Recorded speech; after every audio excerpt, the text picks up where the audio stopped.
29 जनवरी 1999, 29 जनवरी 1999 का इंसिडेंट है। जमशेदपुर के अंदर एक टेल्को इलाका है जहाँ पे जो टेल्को में काम करते हैं वो सारे एम्प्लॉई, उनका घर है, वो रहते हैं। तो उसी टेल्को इलाके में एक भौमिक फैमिली रहा करती थी। 29 जनवरी 1999 की दोपहर को भौमिक फैमिली के उस वक्त घर में कुल 3 लोग थे। एक भौमिक की वाइफ और एक उनकी माँ, जो वाइफ की माँ, और तीसरी इस घर की एक लड़की थी जो बेटी थी, चैताली, वो थी। ये 3 लोग थे। दोपहर का वक्त था। नानी ऊपर के कमरे में खाना खाने के बाद आराम कर रही थी। जो माँ थी चैताली की, वो नीचे थी। लेकिन माँ और नानी को ये पता नहीं था कि इसी दोपहर के बाद आमतौर पे छोटी जगहों पे या इस तरह से जो फैमिली होती है, बड़े शहरों में तो अब ये चीज़ें बदल गई हैं, नौकरी और उसके चक्कर में आप दफ्तर में होते हैं या बाकी काम होता है। लेकिन छोटी छोटी जगहों पे आज भी होता है कि दोपहर के खाने के बाद लोग आराम करते हैं, 1-2 घंटा सो जाते हैं। और यही वहाँ पे था। दोपहर का खाना खाने के बाद चैताली की माँ थी, वो नीचे के कमरे में अपना काम बाकी करने के बाद थोड़ा आराम कर रही थी, और चैताली की जो नानी थी वो ऊपर के कमरे में सोने चली गई थी। बुजुर्ग थी। पर माँ और नानी को पता नहीं था कि इस वक्त इस घर में चैताली के अलावा भी कोई और शख्स है, और वो शख्स था चैताली का अपना पति रिजवान खान, उसका नाम था। रिजवान की कहानी अलग है, वो आगे आएगी। तो जब माँ कहीं बिजी हो जाती है, नानी ऊपर चली जाती है, चैताली को पहले से मालूम था, वो इशारा करती है, दरवाज़ा खोलती है, रिजवान चुपचाप से घर में दाखिल हो जाता है। उसके बाद वो ऊपर के कमरे में चला जाता है और वहीं छुप जाता है। दोपहर जैसे जैसे शाम की तरफ बढ़ रही थी, उसके बाद अचानक चैताली ऊपर आती है, देखती है नानी सो रही है। रिजवान को वो नानी के कमरे में इशारे से बुलाती है। इसके बाद सोई हुई नानी का पहले ये लोग तकिया से मुंह दबाते हैं, और जब उन्हें लग जाता है कि लगभग मर गई, तो वहीं पे ये नहीं रुकते, बल्कि उसके बाद रिजवान अपने साथ एक चॉपर लेकर आया था, तेज़ धार हथियार। उसके बाद वो नानी के कई टुकड़े करता है, मुर्दा नानी के, क्योंकि अब वो शोर नहीं कर सकती थी। ये सब करने के बाद वो नानी की लाश को फिर कपड़े और कंबल बाकी चीज़ों से ढक देता है, क्योंकि जनवरी का महीना था, ठंड थी। और फिर वो ऊपर के ही एक दूसरे कमरे में छुप जाता है। इधर माँ नीचे थी, काम कर रही थी। काम करने के बाद थोड़ा वो आराम करने के लिए लेटती है। इसी बीच में चैताली अब नीचे आती है, और मौका मिलते ही वो बड़े दबे कदमों से रिजवान को बुलाती है। रिजवान अंदर आता है, इससे पहले कि माँ कुछ कह पाती। दोनों मिलके माँ का गला दबाते हैं, और उसके बाद ठीक उसी तरीके से जिस तरीके से नानी को मारा था, पहले गला घोटा, फिर चॉपर निकाला, माँ के भी टुकड़े किए, और उसके बाद उनकी लाश को भी बिस्तर पे छुपा देती है। माँ का नाम लकी था चैताली के। अब 2 कत्ल हो चुका था घर में, और ये 2 कत्ल करीब 2 से 3 घंटे के दरमियान हुआ था। इसके बाद चैताली का एक भाई आता है छोटा, जो चैताली से छोटा था, और वो घर से बाहर गया हुआ था उस वक्त। शाम होती है, शाम होते ही वो अंदर आता है। जैसे ही वो अंदर आता है, ये दोनों उसको भी काबू में करते हैं। फिर उस छोटे अपने भाई को भी गला घोटा जाता है। उसके बाद चॉपर से उसे मारा जाता है, उसके भी लाश के टुकड़े कर देते हैं। 3 कत्ल अब हो चुका था। शाम को दफ्तर से आने के बाद चैताली के जो फादर हैं, वो जब घर में दाखिल होते हैं, पहले से ये लोग इंतज़ार कर रहे थे। तो जैसे ही ये अंदर आते हैं, उसके बाद रिजवान जो है वो अपने ससुर के ऊपर काबू पाता है, गला घोटता है, और फिर मारने के बाद सेम उसी तरीके से जैसे पिछले 3 कत्ल हुए थे, चॉपर से उनके लाश के भी टुकड़े कर देता है। घर के अंदर अब 4 कत्ल हो चुके थे। किसी पड़ोसी को कुछ मालूम नहीं, और किसी को कोई जानकारी नहीं। इन 4 कत्ल करने के बाद ये दोनों मिलके फिर आराम से उसी घर में रहते हैं, पूरी रात बिताते हैं। और रात बिताने के बाद अगले दिन जब सुबह होती है, उसके बाद ये सारे कमरे साफ करते हैं। घर के पीछे एक मेन होल था, उस मेन होल में एक एक कर लाश के टुकड़ों को डालते हैं। और लाश के इसीलिए चॉपर से काटे गए थे ताकि उनको अच्छे से फोल्ड करके या छोटे छोटे टुकड़ों में मेन होल में डाला जा सके। मेन होल में डालते हैं, मेन होल का ढक्कन बंद कर देते हैं। अगले दिन उसके बाद इस कत्लेआम के बाद रिजवान घर से निकल जाता है। अब उस घर में चैताली अकेले रहती है, जिस घर में उसने कुछ घंटों के अंदर 4-4 कत्ल किए थे, अपनी माँ का, बाप का, भाई का और नानी का। पर उसे कोई डर नहीं लगता। 1-2 दिन बीतता है। अब पड़ोसी मिस्टर भौमिक को भी नहीं देख रहे हैं, जो उनकी माँ है लकी, वो भी नहीं दिखाई दे रही है। तो पड़ोसियों में आमतौर पे होता है, जो हर रोज़ जिनका एक रूटीन होता है, कौन कब कितने बजे बाहर निकलता है, कहीं टहलने जाता है। तो उन लोगों ने पूछा, तो चैताली ने कहा कि वो लोग कहीं रिश्तेदार के यहाँ गई हैं, आ जाएंगे कुछ दिनों में। अगले कई दिनों तक चैताली उसी घर में रहती है। उसके बाद एक दिन अचानक चैताली उस घर से गायब हो जाती है, घर के बाहर ताला लगाकर। जाने से पहले रिजवान एक दिन और खामोशी से आता है, और घर के पीछे मेन होल में जो उन्होंने 4 लाशें डाली थी, उस मेन होल का जो ढक्कन था, उसके ऊपर बाकायदा वो सीमेंट लेकर आया था, और सीमेंट से उसको पूरा वो पैक कर देता है ताकि ढक्कन कोई खोल ही ना सके। मेन होल के पूरे ढक्कन के ऊपर चारों तरफ सीमेंट लगा देता है। ये काम करने के बाद चैताली घर से गायब, ताला घर पे लगा देती है। अब आस पड़ोस के लोग देखते हैं ताला नहीं है। कुछ को चैताली ने बताया था कि माँ बाप बाहर गए हैं, तो किसी को कोई इतनी ज़्यादा चिंता भी नहीं होती। धीरे धीरे वक्त गुजरता है। 6 महीने गुजर जाते हैं। 6 महीने तक भौमिक परिवार के घर में ताला लगा हुआ था। पड़ोसियों को अब लग रहा था कि कुछ कभी इससे पहले ऐसा हुआ नहीं कि इतने वक्त तक ये लोग गायब हों या कोई फैमिली का मेम्बर ना आया हो। अगर इतने दिनों के लिए जाना था तो हो सकता था वो किसी पड़ोसी को बता कर जाते, लेकिन फिर उन्हें लगा कि शायद कहीं ज़रूरी काम हो, कुछ हो, तो फिर पड़ोसी भी अपने काम में बिजी हो गए।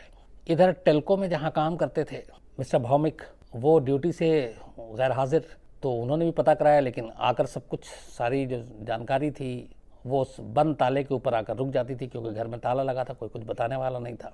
6 महीना गुजर जाता है, किसी को कोई जानकारी नहीं मिलती। 6 महीने के बाद जो चैताली के एक मामा, वो डॉक्टर थे, डॉक्टर अनुपम राय, वो कई बार फ़ोन करते हैं घर के लैंडलाइन नंबर पर, लेकिन कोई वो घंटी बजती है, कोई फ़ोन नहीं उठाता है, और उन्हें कुछ मालूम भी नहीं था कि ये लोग कहाँ गए हैं, क्या है। तो जब कई बार लगातार फ़ोन कर लिया और उन्हें कोई जानकारी नहीं मिली, तब डॉक्टर अनुपम को थोड़ी सी चिंता होती है, क्योंकि 6 महीना हो गया था, अपनी बहन से बात नहीं की, उन्होंने अपने जीजा से बात नहीं की, जो भांजी चैताली उससे बात नहीं की, भांजे से बात नहीं हुई। काफ़ी फ़ोन करने के बाद भी जब घर से कोई रिस्पांस नहीं मिलता है और फिर दफ्तर में वो फ़ोन करते हैं तो दफ्तर में बताया जाता है कि वो तो कई महीनों से नहीं आ रहे हैं। तब डॉक्टर अनुपम को थोड़ा शक होता है और वो उसके बाद जमशेदपुर पहुंचते हैं। अपनी बहन के घर जब वो जाते हैं तो देखते हैं ताला लगा हुआ है, लेकिन जिस तरीके से वो घर था, उस घर के आप पिछला हिस्सा भी सड़क से आप देख सकते थे। तो जब ताला लगा हुआ है, उन्हें अजीब सी वो होती है कि ये लोग बिना बताए हुए किसी को फैमिली में पता नहीं कहाँ गए। तो वो घर के यूं ही आसपास अभी टहल रहे थे कि आगे क्या करूं, तभी वो घर के पिछले हिस्से की तरफ जाते हैं। पिछले हिस्से की तरफ इससे पहले वो पड़ोसी से पूछताछ करते हैं, तो पड़ोसी बताते हैं कि वो जनवरी से गायब है, और ये जब ये पहुंचे तो करीब जून का महीना था। तो लेकिन उन्होंने ये भी बताया पूछताछ में कि चैताली ने बताया था कि वो लोग कहीं बाहर गए हैं किसी फैमिली फंक्शन में। तो डॉक्टर अनुपम ने कहा कि ऐसा कोई फैमिली फंक्शन था ही नहीं, अगर होता तो हम लोगों को ही मालूम होता। तो उन्होंने कहा कि जो बाकी लोग थे, आखिरी घर में कौन था, तो बताया गया कि सबसे पहले जो माँ बाप और नानी ये सब गायब थे, लेकिन उसके बाद चैताली थी यहाँ पे, करीब अगले हफ्ता 10 दिन तक रही। तो उन्हें बड़ी चिंता होती है कि चैताली घर में अकेली थी और किसी ने बताया नहीं। और ये जून की बात है जब डॉक्टर अनुपम वहाँ पहुँचे। तो जब वो घर के पीछे गए तो उन्होंने अचानक उनकी नज़र उस मेन हॉल के ढक्कन पे पड़ी, और वो बिल्कुल अलग सा दिख रहा था, क्योंकि उसको उस पर सीमेंट से सारी वो चीज़ें की गई थी, सीमेंट के जरिए बंद किया गया था। डॉक्टर अनुपम चूँकि डॉक्टर थे, थोड़ा सा तेज़ तर्रार दिमाग भी उनका तेज़ था, उन्हें अचानक लगा कि जब ये घर बंद है, 6 महीने से कोई घर में नहीं है, तो फिर और ये सीमेंटेड से लग रहा है कि ये हाल में हुआ है, तो ये कौन है जिसने बंद घर के अंदर आके मेन हॉल को सीमेंट से ढका है। ये बात उन्हें बड़ी अजीब लगी। फिर उन्होंने दोबारा पड़ोसियों से चेक किया तो उन्होंने कहा कि नहीं, वो लोग तो 29 जनवरी के बाद दिखाई नहीं दिए।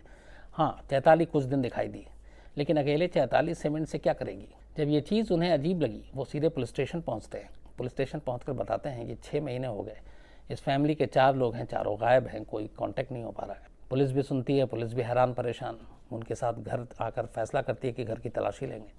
पड़ोसियों की मौजूदगी में घर का ताला तोड़ा जाता है, पुलिस अंदर दाखिल होती है। जब पुलिस अंदर दाखिल होती है और कमरे के अंदर सारी जब छानबीन करती है, तो एक अजीब सी बदबू और बाकी चीज़ें, कुछ खून के सही से निशान साफ नहीं किए गए थे, वो चीज़ें, कुछ कपड़े, वो देखकर पुलिस को शक हो जाता है। तो पुलिस जब सारी तलाशी कर रही थी, तब तक डॉक्टर अनुपम घर के पीछे उस मेन हॉल के पास पहुंच चुके थे। वो उसको ध्यान से देखते हैं, फिर पुलिस को बताते हैं कि अगर इस घर में ताला लगा हुआ और कोई है नहीं, तो पीछे में कोई भी इस मेन हॉल पे सीमेंट क्यों लगाएगा, कुछ डाउट हो रहा मुझे। तो पुलिस को भी ये बात अजीब लगती है। इसके बाद मज़दूरों को बुलाया जाता है, मेन हॉल का ढक्कन जो है वो तोड़कर खोला जाता है।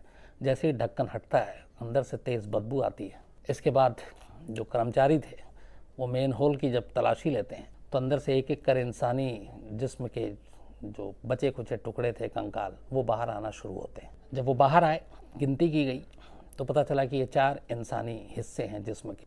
तो अब उस घर में कायदे से 5 लोग थे, लेकिन मिले 4 के। और पड़ोसियों के बयान के हिसाब से चैताली को उन्होंने 29 जनवरी के बाद भी देखा 8-10 दिन तक। तो इसका मतलब ये था कि चैताली जिंदा है, बाकी लोग मर गए।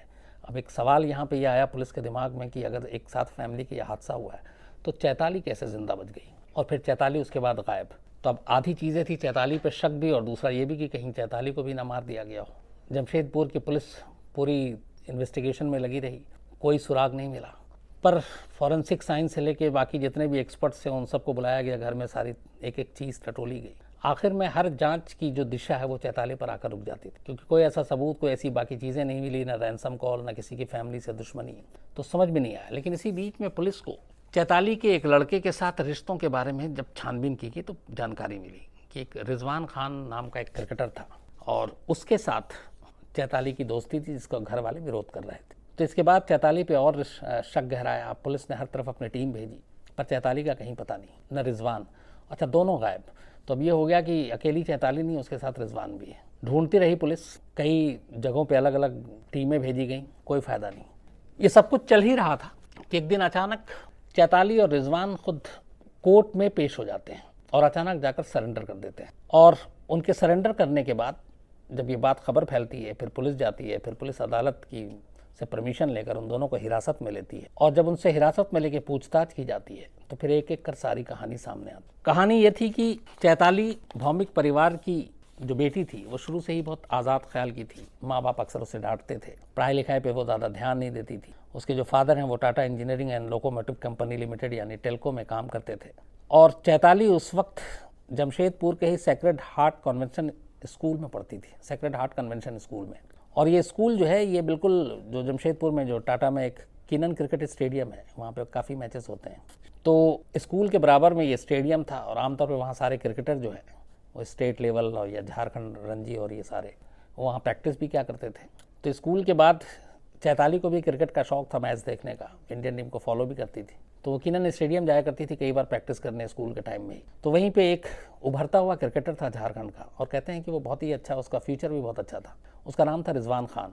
रिजवान खान को प्रैक्टिस करते हुए देखते देखते चैताली को उससे प्यार हो गया।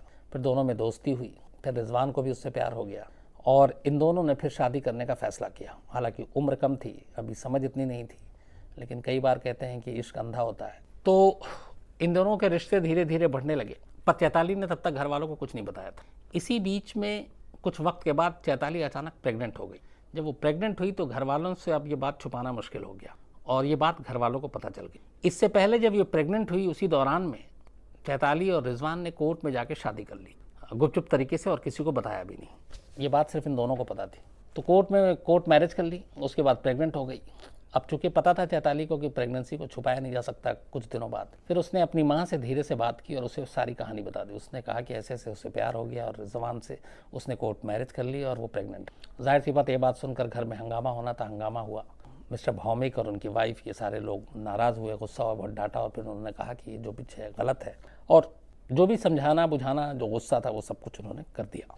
माँ बाप के इस और रिजवान के साथ रिश्ते को लेकर, क्योंकि वो इस शादी को मंजूरी किसी कीमत पे देना नहीं चाहते थे, चैताली बिफर गई। उसे लगा कि ये लोग सब उसके दुश्मन हैं, और फिर उन्होंने ये भी गुस्से में कहा था कि अगर तूने किया तो हम तुझे अपनी जायदाद से भी बेदखल करेंगे और सिर्फ तेरा भाई है जो वही वारिस होगा। तो इन चीज़ों ने चैताली के दिमाग में जहर भर दिया। उसे अपने ही माँ बाप अपने दुश्मन नजर आने लगे, जबकि हर माँ बाप चाहता है कि उसकी बच्ची या बेटा या बेटी हो उसका हमेशा अच्छा भला हो। तो उन्होंने अपने हिसाब से समझाने की कोशिश की, लेकिन चैताली ने सब कुछ यहाँ उल्टा ले लिया। उसे लगा कि ये दोनों माँ बाप सब उसके प्यार के दुश्मन हैं। उसे लगा कि ये सब प्रॉपर्टी से मुझे बेदखल कर देंगे। उसे बात बर्दाश्त नहीं और उसने फिर फैसला किया कि जो भी उसके प्यार के रास्ते में आएगा उन सब का नाम और निशान मिटा देंगे। इसके बाद उसने रिजवान से इस बारे में बात की और कहते ये हैं कि इसी ने रिजवान को तैयार किया कि हम अपने माँ बाप को मार डालेंगे। रिजवान उसकी बातों में आ गया। फिर दोनों ने फैसला किया। 29 जनवरी को इन्हें मौका मिला। पहले से प्लानिंग थी।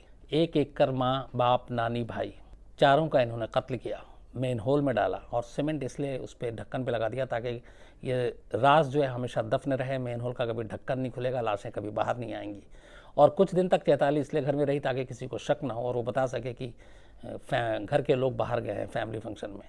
लेकिन जिस जगह पे वो मेन होल था और जो सीमेंट नई उसमें चुनवाई गई थी ढक्कन बंद करने के लिए, उस एक चीज़ ने उसके मामा डॉक्टर अनुपम का अपनी तरफ ध्यान खींचा और उन्हें लगा कि जो घर 6 महीने से बंद है उसमें ये सीमेंट नई कैसे किसी ने चुनवाई है, वजह क्या हो सकती है। तो वो एक शक, एक छोटी सी चीज़, उसने ये 4 कत्ल का राज खोला। इसके बाद ये मामला अदालत में गया। जमशेदपुर सेशन कोर्ट ने 13 मार्च 2001 को अपना फैसला सुनाया और चैताली और रिजवान दोनों को फांसी की सज़ा सुनाई, क्योंकि कोर्ट का मानना था कि ये रेयरेस्ट ऑफ रेयर केस की कैटेगरी में आता है। दोनों को फांसी की सज़ा सुनाई गई। जमशेदपुर में ये खबर हमेशा हर दिन अखबारों की सुर्खियों में था और छोटा सा शहर है, लगभग हर घर को ये कहानी पता थी। फांसी की सज़ा के खिलाफ चैताली और रिजवान फिर झारखंड हाईकोर्ट पहुंचते हैं। हाईकोर्ट में 2 साल तक सुनवाई होती है। उसके बाद 31 जनवरी 2003 को झारखंड हाईकोर्ट इस केस को रेयरेस्ट ऑफ रेयर की कैटेगरी में मानने से इनकार करते हुए इनकी सज़ा को, फांसी की सज़ा को उम्र कैद में तब्दील कर देता है। तब फांसी से बच गया, उम्र कैद की सज़ा हो गई। इस सज़ा के खिलाफ भी फिर दोनों सुप्रीम कोर्ट पहुंचते हैं, देश की सबसे बड़ी अदालत में। करीब 2-3 साल सुप्रीम कोर्ट में मामला अटका रहता है। उसके बाद 2005 या 6 में सुप्रीम कोर्ट का भी फैसला आता है। Supreme court Jharkhand high court के फैसले को बरकरार रखती है, यानी दोनों की उम्र कैद की सज़ा को बरकरार रखती है। सुप्रीम कोर्ट का फैसला आने के बाद इन दोनों को हज़ारीबाग जेल में भेज दिया जाता है। जिस वक्त ये गिरफ्तारी हुई थी और जब ये कत्ल हुआ था, जैसा मैंने आपको बताया, तब चैताली प्रेग्नेंट थी, लेकिन गिरफ्तार थी, जेल में ही थी। तो फिर जेल के अस्पताल में ही इसने एक बेटे को जन्म दिया, और ये बात है 2000 में। और जेल के कई मैनुअल और कानून ही होते हैं कि जब तक बच्चा कोई और अगर पाल पोस नहीं रहा है और माँ की ज़रूरत है तो वो माँ के साथ रहता है। ये भी एक अजीब है कि बिना जुर्म किए हुए भी आप जेल में रहते हैं। तो चैताली का बेटा कुछ वक्त तक जेल में रहा उसके साथ, लेकिन जैसे जैसे फिर वो बड़ा हुआ, उसके बाद उसे जेल के बाहर उसके किसी अपनों ने ही पालने का फैसला किया। तो उसका बेटा उसके बाद जेल से बाहर निकला और किसी और के यहाँ पल रहा है। 19 साल हो गए हैं, जाहिर सी बात है वो लड़का अब 18-19 साल का, वो भी 18 साल का हो गया होगा। ये नहीं मालूम वो कहाँ है, किसके साथ है, क्या कर रहा है। लेकिन चैताली और रिजवान दोनों उम्र कैद की सज़ा काट रहे हैं, हज़ारीबाग जेल में है। एक उभरता हुआ क्रिकेटर, उसका अपना करियर ख़त्म हो गया। एक चैताली जो ज़िंदगी में और भी कुछ कर सकती थी, उसकी ज़िंदगी भी बर्बाद हो गई। और एक बेटा जिसका कोई गुनाह नहीं है, वो अपने माँ बाप के प्यार से महरूम रह गया, माँ बाप जेल में और वो बाहर। और एक बेटी जिसको माँ बाप ने इतना प्यार दिया, उसने अपने ही हाथों उसी माँ बाप का कत्ल कर दिया। तो इस कहानी में ऐसे कई रिश्ते उलझे हुए हैं और कई रिश्तों के अलग अलग शक्ल हैं। ये थी पूरी कहानी रिजवान और चैताली की, जमशेदपुर की कहानी। इससे कई सारे सबक भी मिलते हैं।